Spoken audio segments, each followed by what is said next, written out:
Hello marketer, welcome you in our YouTube channel Marketing Hacks by Kishan।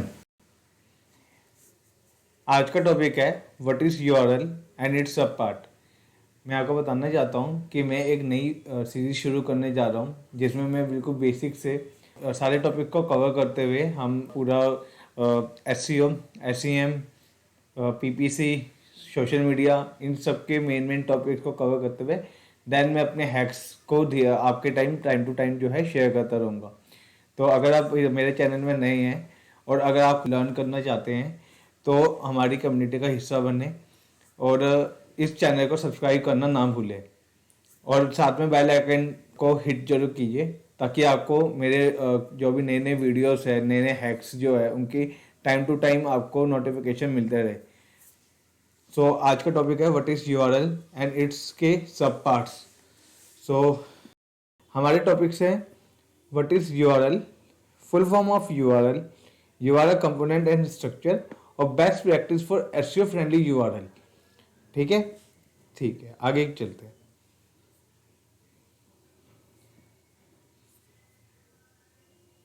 तो URL की full form होती है uniform resource locator. मतलब आप इसको इस तरह से समझ सकते हो, मान लीजिए वेब कोई जगह है, इंटरनेट एक जगह है, वहाँ पे आपका कोई रिसोर्स, आपने कोई भी ब्लॉग बनाया हो या कोई आपकी फाइल हो, पीडीएफ फाइल हो, डॉक फाइल हो, उसके लिए एक उसका पर्टिकुलर एक यूआरएल आपका बनता है। उस रिसोर्स के लिए एक लोकेटर बनता है पर्टिकुलर। तो उस लोकेटर को वो, अब चूंकि वो पूरे वेब के अंदर यूनिक होता है तो इसलिए इसको यूनिफॉर्म रिसोर्स लोकेटर या यूनिक रिसोर्स लोकेटर आप ऐसे कह सकते हैं। एक्चुअल मीनिंग जो है यूआरएल का हम इस तरह से समझ सकते हैं कि URL is not more than a address of a given unique resource on web. जैसा कि मैंने पहले भी आपको बताया है कि यूआरएल वेब पे दिए गए किसी यूनिक रिसोर्स का एड्रेस है इन सिंपल लैंग्वेज। आप इसको किचन की अलमारी, अपनी जो घर की किचन है उसकी अलमारी के हिसाब से एक बार समझिए। ये समझिए कि अलमारी एक इंटरनेट है, ठीक है। अब वहां पे आपको कोई मतलब आपका कोई पर्टिकुलर ब्लॉग है या आपने कोई फाइल रखी है या कोई इमेज है, आपको उसको फाइंड आउट करना है। तो यहाँ पे मैं एग्जांपल लेता हूँ आपके कोई भी मसाले के बॉक्स का। तो कैसे हम मसाले को फाइंड आउट करते हैं किचन में, किचन के अंदर किचन की अलमीरा और उसके अंदर फिर हम मसाले के बॉक्स तक जाते हैं। तो ऐसे ही इंटरनेट के अंदर आपकी डोमेन, आपका मेन वेबसाइट और उसके अंदर वो पर्टिकुलर इमेज का पर्टिकुलर यूआरएल जो है उस इमेज के लिए ही होगा। आप क्या दूसरी इमेज लगाएंगे उसका दूसरा यूआरएल बनेगा।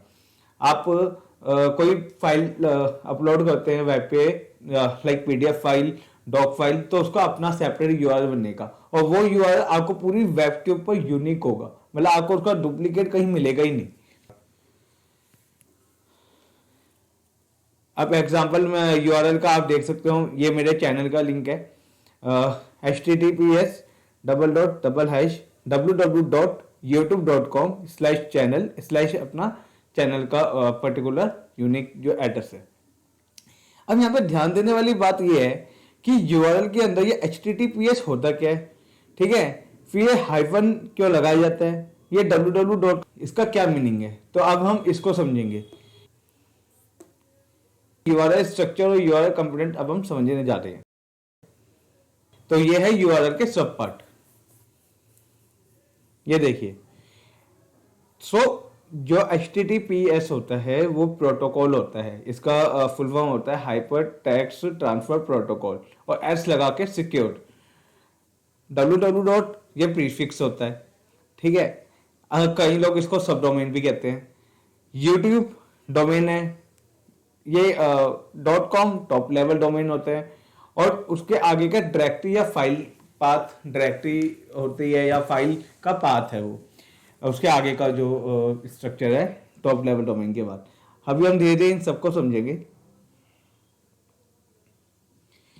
तो वेबसाइट के पास जो है ना, दो टाइप के प्रोटोकॉल वेबसाइट यूज करती है, आप जनरली कहीं पे भी देखेंगे, क्योंकि अब तो गूगल ज्यादा स्ट्रिक्ट हो चुका है। तो पहले के टाइम में लोग HTTP जो आज भी यूज करते हैं कुछ लोग, और HTTPS दोनों दो अलग अलग जो है हम प्रोटोकॉल यूज करते हैं। तो ये होते क्या है, तो HTTP का मतलब होता है हाइपर टेक्स्ट ट्रांसफर प्रोटोकॉल, जैसा मैंने आपको पहले भी बताया। और HTTPS का मतलब क्या होता है, hyper text transfer protocol secure, S means secure. अब ये है क्या, हाइपर टेक्स्ट ट्रांसफर प्रोटोकॉल या HTTP होता क्या है, तो it is a command through which our web browser is able to access the resource keep in the server. ये एक कमांड है जिसके द्वारा हमारा वेब ब्राउजर सर्वर में रखे रिसोर्सेज को एक्सेस कर पाता है। जो हमारा जो ब्राउजर है वो उस सर्वर से रिसोर्स को लाने के लिए HTTP का यूज करता है। ये एक कमांड है, एक कमांड देता है कि हमारा ब्राउजर इसके थ्रू सर्वर को, ठीक है। If it is not there then our web browser will not access that web page. अगर ये नहीं लगता है, HTTP नहीं लगता है, तो हमारा वेब ब्राउजर उस वेब पेज को एक्सेस नहीं कर पाएगा। अब आप गूगल क्रोम में कोई भी वेबसाइट खोलते हैं तो आपको, आप जनरली नोट करेंगे कि आपको एक ना लॉक का साइन दिखेगा। एक्चुअली वो लॉक का साइन नहीं होता, वो आप जब उसको मतलब उस पूरे के पूरे यूआरएल को, क्योंकि अभी आपको केवल डोमेन ही दिखता है, मतलब वेबसाइट का नाम दिखता है। जब आप उसको पूरे को अगर आप ओपन करते हैं ना, तो आपको वहां पे HTTP double dot slash then www. फिर आपको डोमेन दिखेगा। तो वो वैसे ही क्रोम अपडेट इतना हो चुका है कि उसमें वैसे उसको हाइड कर दिया है, मेन आपको वेबसाइट दिखाता है। वैसे मतलब अगर आप किसी और ब्राउजर में देखते हैं तो आपको वो चीज पूरी दिखाएगा। प्रीफिक्स, ये www. वर्ल्ड वाइड वेब एक सूचना प्रणाली है जहां दस्तावेजों और अन्य वेब संसाधनों की पहचान URL द्वारा की जाती है। It is a information system where document and other web resources are identified by URL। आप www. को एक इंफॉर्मेशन सिस्टम आप समझ सकते हैं, जहां पर जो है आप जिस जो URL के द्वारा उस पर्टिकुलर डॉक्यूमेंट को या वेब रिसोर्स को जो है आइडेंटिफाई करता है www. के द्वारा। जो नए होते हैं हमारी फील्ड में उनके लिए एक ना सबसे पहला जो ट्रिकी क्वेश्चन है, इवन जब मैं नया था मुझे भी ये चीज समझ नहीं पड़ती थी कि डोमेन नेम होता क्या है। तो आप इसको ना एक तरह से ये समझ सकते हैं कि ये वेबसाइट का नाम है जो कि आपके DNS में रजिस्टर्ड होता है। It is a name of your website which is registered in the DNS। DNS means domain name system. Simple है, इंटरनेट की फोन बुक, सिंपल। अगला आता है top level domain. Top level domain होता क्या है? Top level domain is one of the domain at the highest level in the hierarchy domain name system of the internet after domain name. जो DNS के अंदर जो highest जो जिनकी value होती है ना, हायर वैल्यू वाले, जैसे .com हो गए, .org हो गए, .net हो गए, .io हो गए, ये उनके लिए ये उनको टॉप लेवल डोमेन कहते हैं। ये जो है जो डोमेन नेम आपका जो भी डोमेन है, आप जो भी डोमेन आप खरीदते हैं, उसके बाद जब आप इसके अंदर .com लगाते हैं तो उनकी वैल्यू एक नेक्स्ट लेवल पे हो जाती है।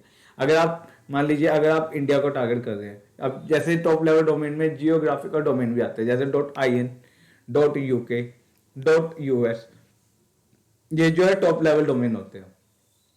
ये जो है टॉप लेवल डोमेन होते हैं। और ये जो है, जैसे आप मान लीजिए मैं एग्जांपल लेता हूं kishan.com, ठीक है, kishan.in, kishan.us। तो kishan.com is .com for commercial use, .in for Indian user, .us को टारगेट करने के लिए जियोग्राफिकल, .org मतलब ऑर्गेनाइजेशन के लिए, ठीक है। इस टाइप के मतलब ये टॉप लेवल डोमेन रहते हैं। अगला आता है directory and path. A directory path include name of each of the directory and file from the root directory to the specific file और folder you want to access.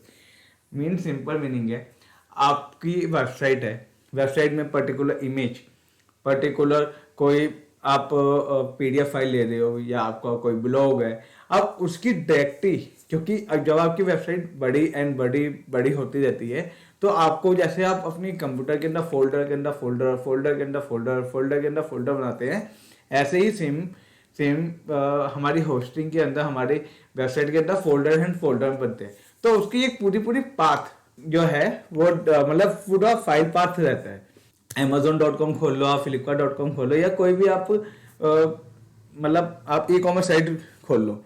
तो जब आप e commerce site को खोलोगे ना, आप उसके अंदर देखोगे, अगर आपको मान लो शूज एक्सेस करने हैं मेंस के, वो भी स्पोर्ट्स शूज, आप देखना ऊपर का जो पाथ बनेगा वो कैसे बनेगा। Amazon.com, देन उसके बाद आपका आपकी कैटेगरी आ गई शूज की, देन उसके बाद मैन शूज की आ गई, फिर मैन शूज के बाद आपके पास सीधा स्पोर्ट्स शूज की आ गई।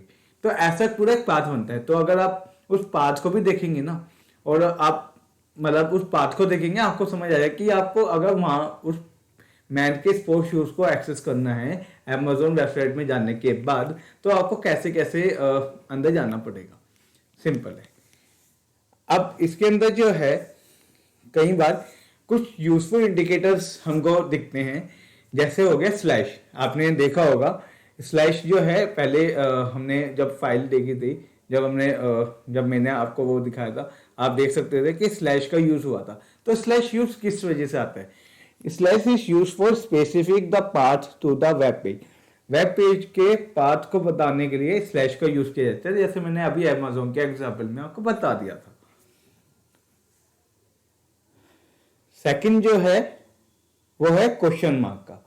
क्वेश्चन मार्क के जरिए हमारा वेब ब्राउजर सर्वर से हमारे क्वेश्चन को पूछता है। मैं सिंपल एग्जांपल लेता हूँ। कभी भी आप google.com आप खोलना और गूगल में कोई भी क्वेरी डालना, आप देखना क्वेरी जब आप डालते हैं और जो आपका यूआरएल बनता है ना, उसके अंदर search google.com/search/question mark and /your search query, आपको ये एक मतलब एक आपको यूआरएल के अंदर ये चीज मेंशन आपको मिल जाएगी। ठीक है, चलिए आगे बढ़ते हैं। अगला है एंड साइन। जब हमारा वेब ब्राउजर सर्वर से हमारे क्वेश्चन को पूछता है, तो साथ में वो कुछ और इंफॉर्मेशन को सर्वर तक लेके जाता है। उस इंफॉर्मेशन को साथ में जोड़ने के लिए एंड का यूज होता है। When a browser asks our query to the server, along with some other information goes to the server. For this, and is used to add that information together. अब इसके अंदर जो है, मैं सिंपल इसको बताता हूँ। इसके अंदर हम आगे समझते हैं किस टाइप की इंफॉर्मेशन को लेके जाता है। मतलब ये मैंने कोई क्वेश्चन पूछा, मैंने क्वेश्चन पूछा यहाँ पे, उसके बाद यहाँ पे ये न्यू विंडो, क्योंकि उस टाइम मैंने नई विंडो ओपन की थी। ठीक है, फिर आगे कुछ कोड बनता है, फिर इसके अलावा दूसरा कुछ कोड बनता है, फिर तीसरा कुछ कोड बनता है। इसमें क्या क्या इंफॉर्मेशन जा सकती है कि जैसे वेब ब्राउजर आप कौन सा यूज कर रहे हो, लाइक गूगल क्रोम यूज कर रहे हो, या गूगल क्रोम भी मोबाइल वर्जन यूज कर रहे हो कि डेस्कटॉप वर्जन यूज कर रहे हो, आपका डिवाइस कौन सा है। ठीक है, और आपकी पर्सनल इंफॉर्मेशन तक जाती है, इवन आपका एज तक जाती है, आपकी डेमोग्राफिक जो है, आप किस लोकेशन से आपने सर्च किया है वो तक जाता है। तो ये सही इंफॉर्मेशन जो है गूगल जो है मतलब वेब ब्राउजर के जरिए ये गूगल के सर्वर तक जाती है। ठीक है, अगला आता है हैशटैग। इसको फ्रेगमेंट कहते हैं। जब आप एक ही वेब पेज के कोई और सेक्शन में होते हैं, तब उसका हैशटैग का यूज किया जाता है। Hashtag is use when you are in another section of same web page. जैसे मैं विकिपीडिया के एग्जांपल लेता हूँ। आप इसको ये समझिए, आप किसी वेब पेज में हैं, वेब पेज में आपने कोई एक सेक्शन को ओपन किया, वो जब सेक्शन को ओपन होता है आपका यूआरएल चेंज नहीं होता, आप किसी दूसरे वेब पेज में नहीं जाते, उसी वेब पेज में रहते। तो उसके लिए वो जो पर्टिकुलर सेक्शन को जब आपने ओपन किया या आप उसको एक्सेस कर रहे हो, आप देखना यूआरएल के अंदर हैशटैग बनकर एक नया आपको उसके अंदर पाथ दिखेगा कि ये जो है इस वाली यूआरएल का है। मतलब इसके जरिए मतलब आपका ये चीज नोट होता है कि ये इस वाले यूआरएल का है, बट साथ में यहाँ पे ये इस सेक्शन के बारे में बात कर रहे हैं। इवन आप ये कमेंट में भी देख सकते हैं, जब आप कमेंट कहीं पे पोस्ट करते हैं किसी वेब पेज के अंदर, किसी ब्लॉग के अंदर, अगर आप कमेंट के सेक्शन में देखेंगे तो आपको यूआरएल के अंदर हैशटैग कमेंट नंबर डैश आपको मिल जाएगा। अब हम जानते हैं कि एसईओ फ्रेंडली यूआरएल के लिए best practice recommended by Google क्या है। गूगल क्या चाहता है कि आप किस टाइप का यूआरएल बना के उसको दे। तो देखो यूआरएल, गूगल जो है ना काम करता है देखो यूजर के लिए।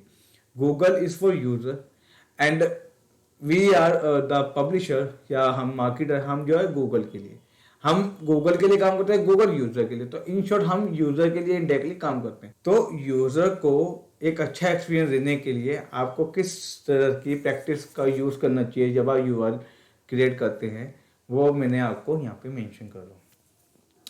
URL that are simple, easy to read and include keyword that describe the content on a web page are the SEO friendly। Simple meaning है URL सिंपल होना चाहिए, इजी टू रीड होना चाहिए, कोई ऐसा आप हैशटैग या कुछ टाइप के सिंबल यूज ना करो, ठीक है। उसमें कीवर्ड इंक्लूड होना चाहिए जो कि उस वेब पेज के कंटेंट को डिस्क्राइब करे।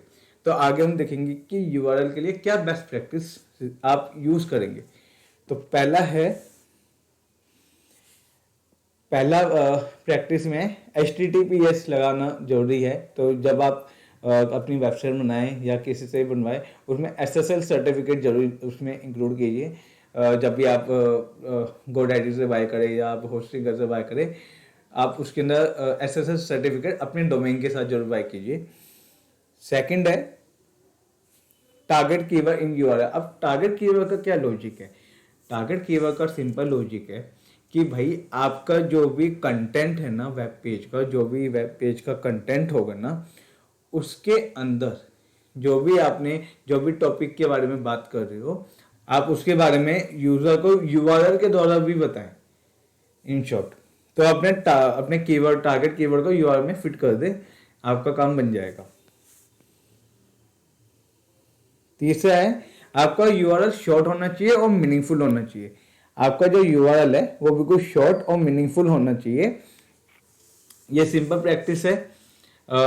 जितना छोटा URL होगा, ये इसका ये भी मतलब नहीं है कि आप URL के अंदर 1 वर्ड या 2 वर्ड्स ही रखें। इसका मतलब ये है कि URL के अंदर उतना रखें ताकि सर्च इंजन को भी और यूजर को भी समझ में इजीली आ जाए। URL देखते ही समझ आए कि हाँ भाई ये किस बारे में बता रहा होगा।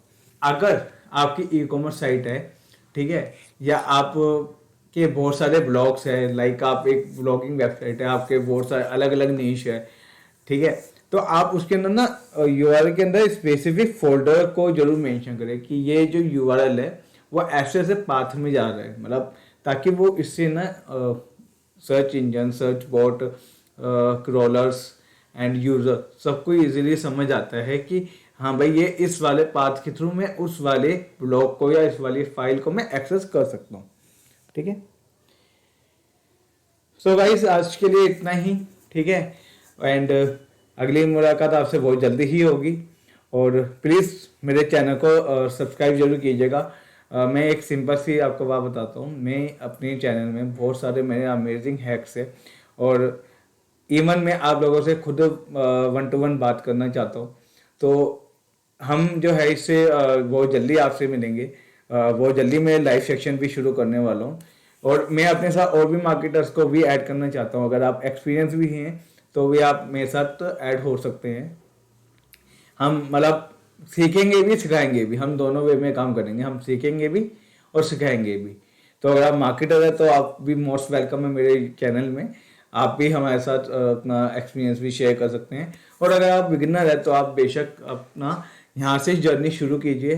मैं आपको सिंपल बताता हूँ, आज से कुछ साल पहले मैं भी बिगिनर था और मैंने भी एक पाथ लिया है और मैं सेम पाथ आपको भी दूंगा और इजीली आपको समझ आ जाएगा कि हाँ भाई कैसे कैसे शुरुआत करनी है और कि मैं आपको प्रैक्टिकल भी दूं और आपको प्रैक्टिकल का भी आप खुद इम्प्लीमेंट करके देखिएगा।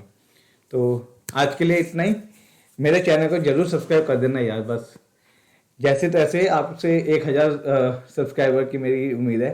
तो शुरुआत करते हैं 100 से, ठीक है। तो 100 सब्सक्राइबर आप अपनी मतलब जल्दी से शेयर करो अपने फ्रेंड्स के साथ, जो भी डिजिटल मार्केटिंग इंडस्ट्री के अंदर हमारी जो कोई भी इंटरेस्टेड है उन सबको आप कह सकते हैं कि आप हमारे साथ आइए एंड लर्न कीजिए। साथ में लर्न करते हैं और साथ में सीखते भी सिखाते भी है, ठीक है।